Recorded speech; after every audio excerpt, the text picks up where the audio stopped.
Is everybody familiar with the Zyto technology and how it works?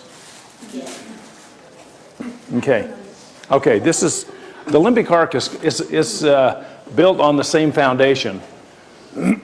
So what I want to talk about today is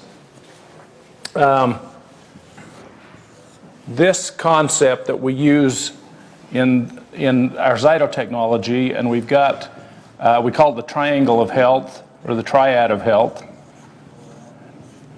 We have energetic, emotional, and functional.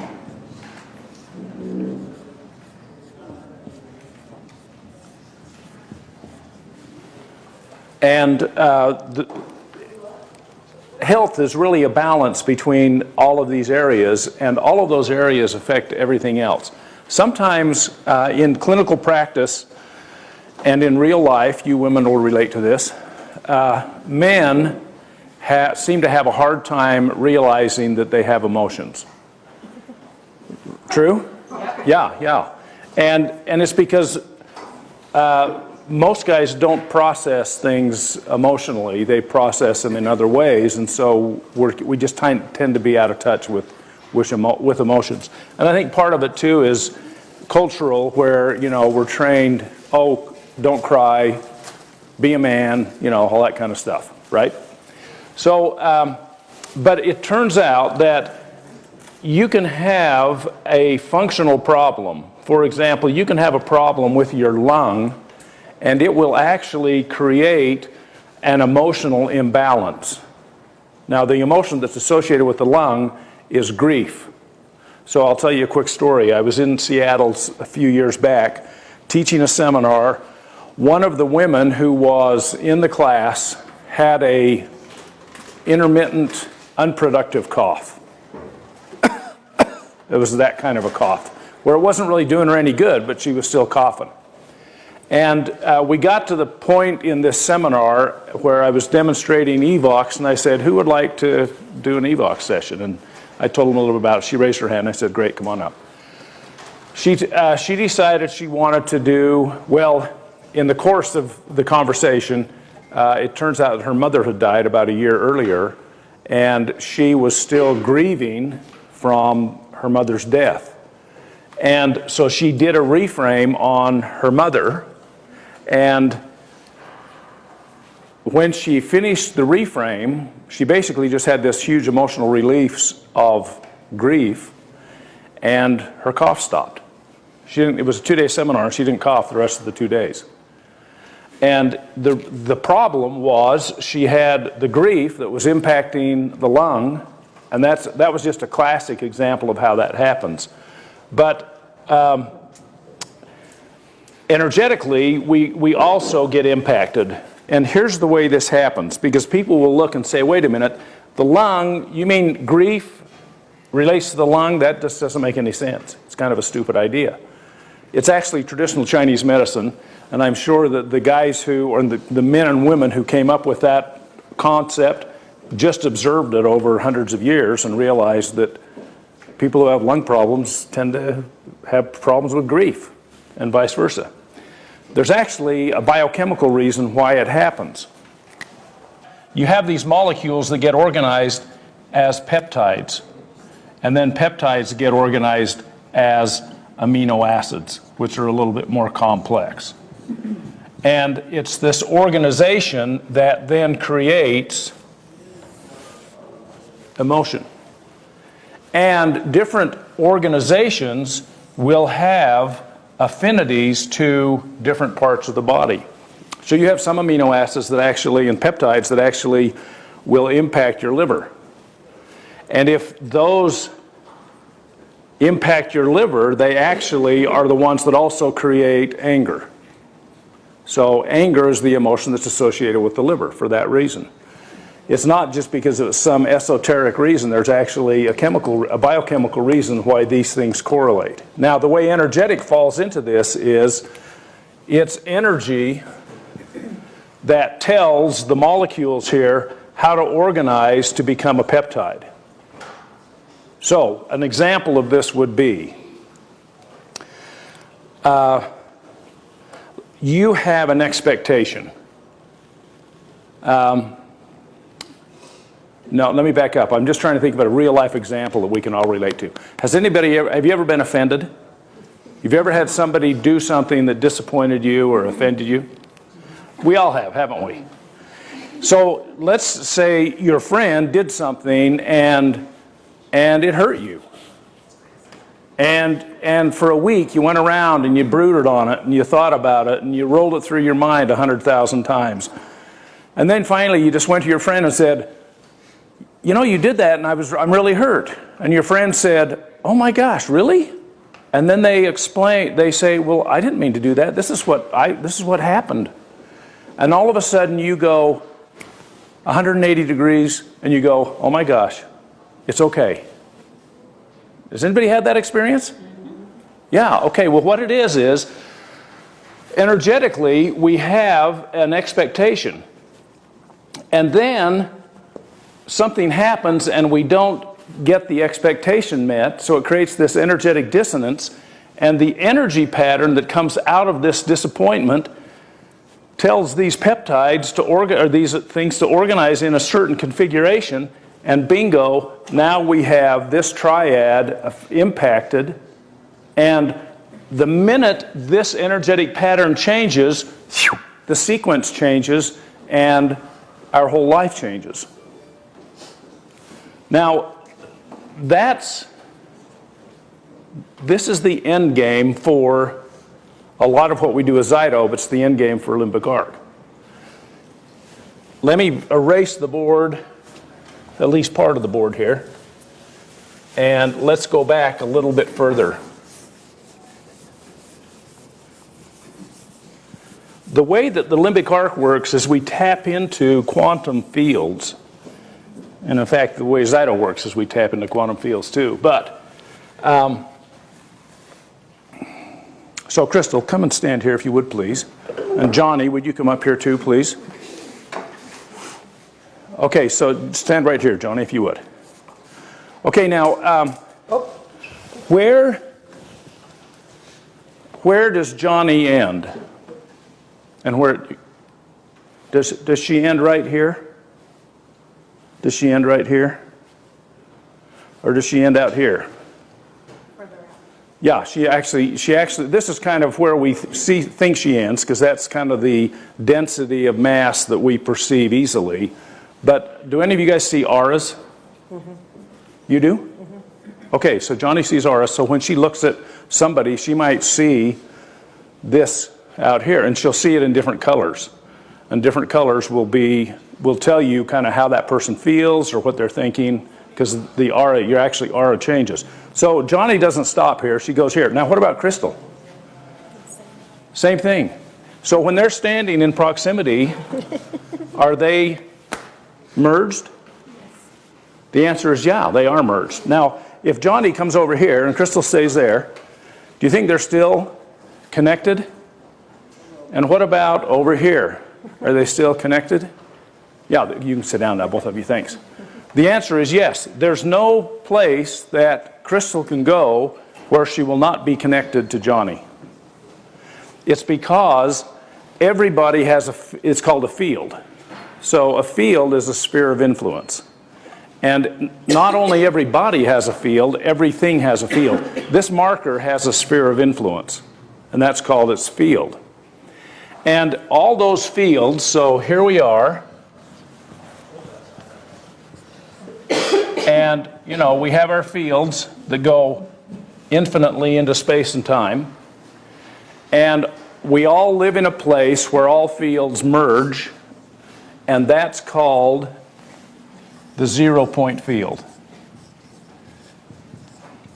Now the reason it's called the 0-point field is because if you sum all of the fields that exist there, they sum to 0. The reason is because of this concept. You guys are familiar with that? The yin-yang symbol? Okay. For every yang, there's a yin. So everything has an opposite in some way. Everything is opposed in some way by something else. That means for every up there's a down, and every in there's an out, et cetera, et cetera. But it doesn't mean that in the case of me, there's this other fields out there trying to get me. It's not a paranoid kind of relationship. It's more of a symbiotic relationship. Because what happens is all of these fields that intersect, they contain each other. So one of the reasons why you are who you are is because of all the other fields that surround you through time and space that oppose you or constrain you and keep you into your present form and state of whatever you're in. Now, if Janice is in this field, along with Crystal, and let's draw Johnny over here, and let's put Gustavo out here too. All of you guys are balancing each other in some way. Okay? Yeah, you got it. What happens if Janice shifts her energetic posture? What if her field changes? She faints. That can happen. And okay, so when Janice changes, when her field shifts, what has to happen in the 0-point field? Everything else has to compensate for it. Okay, so a classic example is when I was growing up, I observed that when my mom was mad, life at home was miserable. Yeah. And more than anybody else. I mean, my brothers or my sisters could be mad, and it was like, no big deal. But when mom was mad, it was just not fun. And even my dad, if my dad was mad, it was like, no big deal.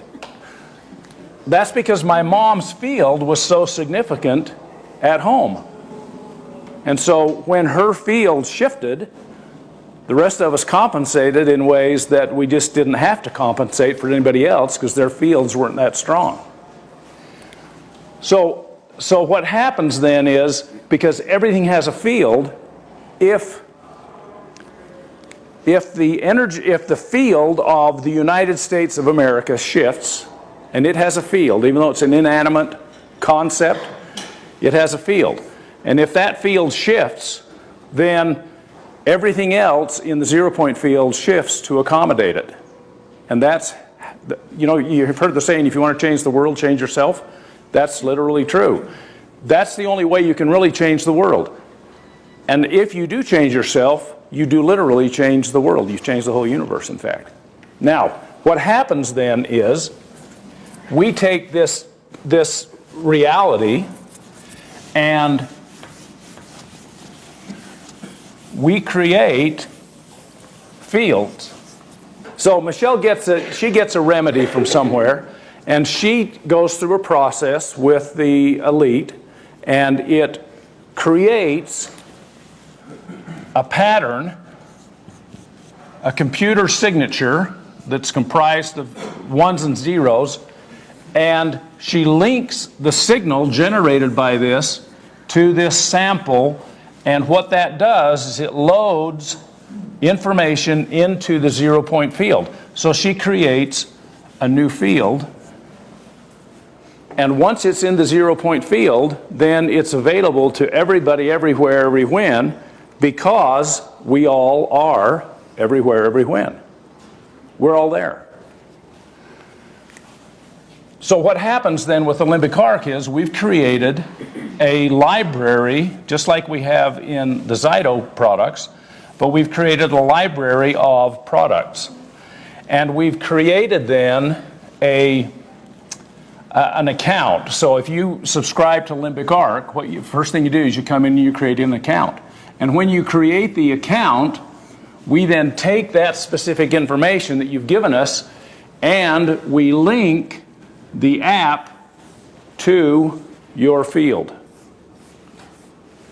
So this is all done through a quantum process called entanglement. So I can go into my Limbic Arc account and I can, the app in this case, and I can manipulate the things that I want active in my field, and it will have an impact directly on my field. So we have an info, we call these Infoboosts.